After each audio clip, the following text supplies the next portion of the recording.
Veamos cómo ahora podemos estudiar la oscilación usando las ideas del espacio de fase y de la elipse que representa una oscilación. Primero, recordemos qué es lo que habíamos visto y lo vamos a ver ahora en la forma más tradicional para que la gente enganche con lo que ya conoce, en que acá habíamos visto lo que era la energía cinética, habíamos visto lo que era la energía potencial, en el caso de un resorte, por ejemplo, un medio kx cuadrado, y habíamos visto que la suma de las dos nos da la energía total. Y si yo ahora pasaba dividiendo la energía al lado de acá, y en este caso pasaba la masa, y en este caso pasaba todavía el K hacia abajo, se podía escribir de esta forma.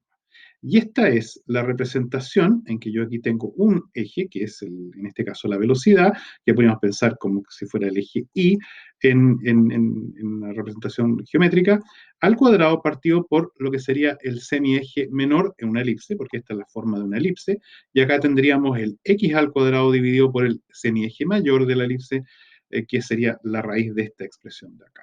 Consecuencia, la energía que la teníamos escrita de esta forma se puede ya acá reconocer su parecido o su igualdad con una elipse que tiene justamente un eje menor y un eje mayor definido justamente por estos elementos de esta forma de acá.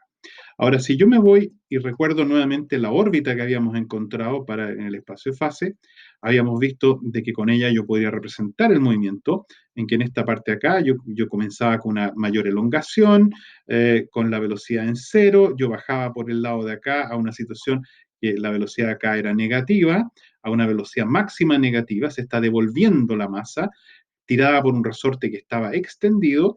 Para eso la elongación se está reduciendo, porque en esta dirección está la elongación, acá está en cero, la elongación se va reduciendo hasta que yo llego a una elongación cero, está pasando por punto de equilibrio, pero una máxima velocidad negativa en que se está devolviendo la masa, y como tiene velocidad por inercia, sigue de largo, volviendo ahora a comprimir al resorte, hasta que llegó a que se detiene, porque la compresión hace que la fuerza es tan grande que lo detiene, pero en ese minuto ya la velocidad es cero, pero la compresión es máxima.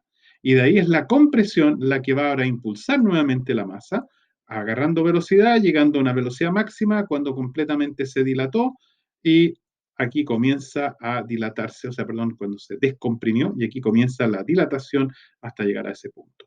Lo cual es justamente esta expresión que acabamos de ver, en que tenemos el x cuadrado partido por el semieje mayor al cuadrado y el eje y al cuadrado partido por el eje semieje menor. Ahora, lo interesante es que esta ecuación de una elipse se puede representar de otra forma y eso nos va a ayudar a poder encontrar parámetros tales como el periodo de la oscilación, en que uno puede representar en forma paramétrica, se llama, porque el parámetro es la u acá, la elipse. Esto equivale en consecuencia a escribir el x como a por el coseno de u es mi parámetro, y escribirlo como b seno de u, que es nuevamente el mismo parámetro. El u va tomando valores entre 0 y 2pi, y con eso me va permitiendo calcular cada vez el x y el y. O sea que U es un parámetro que me permite recorrer la curva. Me dice dónde estoy en la curva y me entrega las dos coordenadas, la X y la Y. Ahora, lo interesante es que este U obviamente se compara con lo que es el tiempo, porque durante el tiempo que yo acabo de escribir, yo estoy haciendo esta vuelta completa. Yo comienzo acá con un cierto tiempo y voy dando la vuelta completa hasta que llegué acá y con eso se recorrió completo el proceso con un periodo, un tiempo total que equivale a lo que se llama el periodo.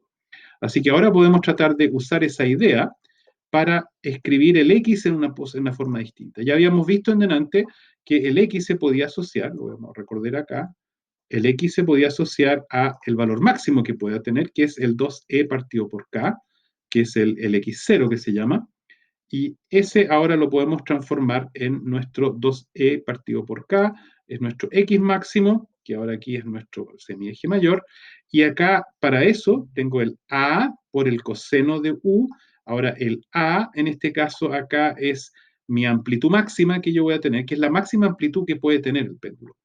Pero el u, recordemos, es un número que va de 0 a pi, y el tiempo, cuando está avanzando, comienza en cero, va a llegar a un tiempo equivalente al periodo, que es T mayúscula, y en ese minuto el U tiene que ser 2pi. Y si ustedes ven, esta expresión de acá hace exactamente eso.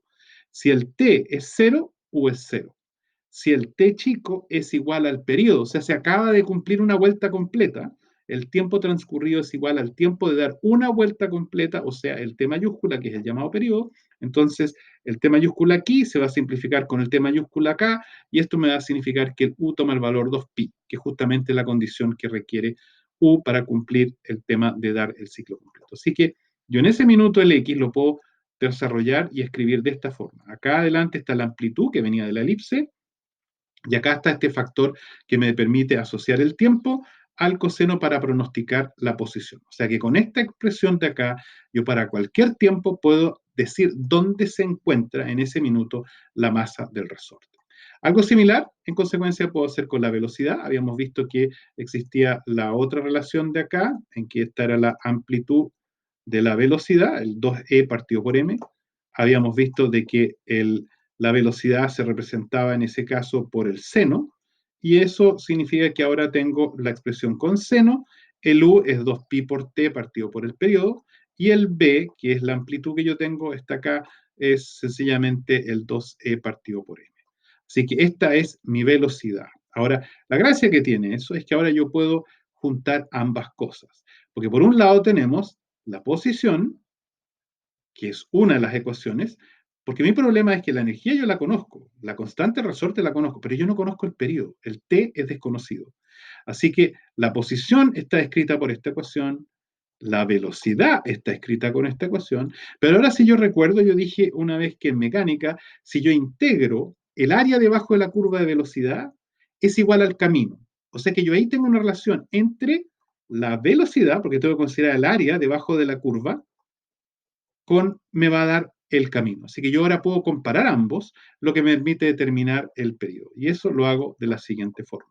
Yo aquí voy a considerar, recuerden, integral igual área, así que no nos compliquemos con el símbolo integral. Pensemos sencillamente que es un área en que voy a recorrerlo completo de una esquina a la otra, porque tengo de aquí hasta t medios. Vuelvo a la representación. Voy a recorrerlo en una sola dirección, un medio periodo, porque la vuelta completa es t, la mitad es el t medios. Voy a recorrerlo en el tiempo, me va a permitir este coseno, se puede calcular directamente, es 1 sobre el pi con el t, y en consecuencia yo obtengo que el área debajo de la curva es esto, pero por otro lado yo sé cuánto es el camino recorrido, porque es la posición máxima menos la posición mínima, que es esta, esencialmente usando la ecuación ahora para la posición, yo obtengo esto, y si ahora yo igualo este camino recorrido calculado por el área con este camino calculado directamente con el x, obtengo una expresión para lo que es el periodo. O sea que el periodo de un resorte que está oscilando es igual a 2pi por la raíz de la masa partido por la constante del resorte. Ahora yo, por ejemplo, podría hacer el siguiente experimento. Yo podría tomar un resorte cualquiera, lo cuelgo en alguna parte y cuelgo una masa de él. ¿Okay? Eso me va a significar de que si tenía inicialmente una cierta cero elongación porque no tenía una masa, al colgarle la masa yo voy a obtener que, por ejemplo, se elongó en 1 centímetro. De esa elongación yo puedo calcular, recordemos que yo sé cuál es la fuerza que está ejerciendo eso, es mg, y yo puedo calcular en consecuencia cuánto es el K, puro de la elongación. Yo colgué una masa, se elonga, determino la elongación, puedo calcular directamente cuál es la constante del resorte. Vuelvo otra vez a esta ecuación, tomo la masa, divido por la elongación, o sea, perdón, por la constante U, calculado de la elongación, y obtengo el periodo. El tiempo que me demoro en hacer una oscilación. Ahora, el problema que tiene el usar el periodo es que muchas veces son números muy pequeños. Cuando algo oscila muy rápido, tengo una fracción, tengo microsegundos, milisegundos, etc. En consecuencia, la gente normalmente introduce otro concepto para poder simplificarse la vida, y ese concepto tiene que ver con cuántas veces por segundo oscila. Voy a saltarme aquí directamente a la frecuencia, que es la definición de cuántas veces por segundo. Así que aquí yo tengo 1 y acá tengo el tiempo que se demora una oscilación. Así que si yo divido 1 segundo por el tiempo que demoro en una oscilación, obtengo cuántas oscilaciones ocurren en el segundo. Esta es la típica regla de 3, si ustedes lo quieren así.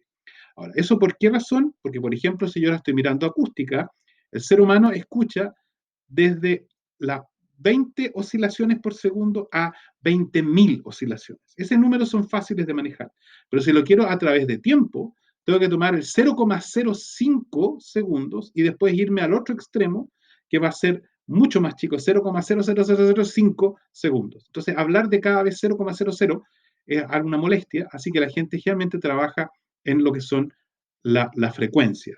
Y que tiene su unidad propia, que es el inverso del segundo, pero tiene su nombre propio, que es el llamado Hertz.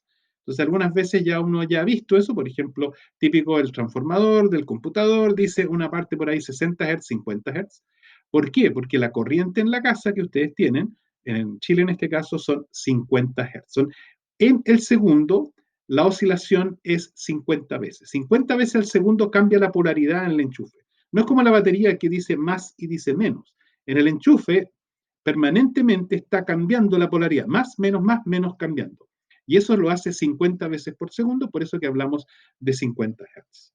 ¿Okay? O sea que esa es la frecuencia que me ayuda ahora a caracterizar. Como ahora yo conozco la forma en que yo puedo calcular con la masa y con la constante Hooke el tiempo, con eso yo puedo inmediatamente decir con qué frecuencia va a oscilar mi resorte.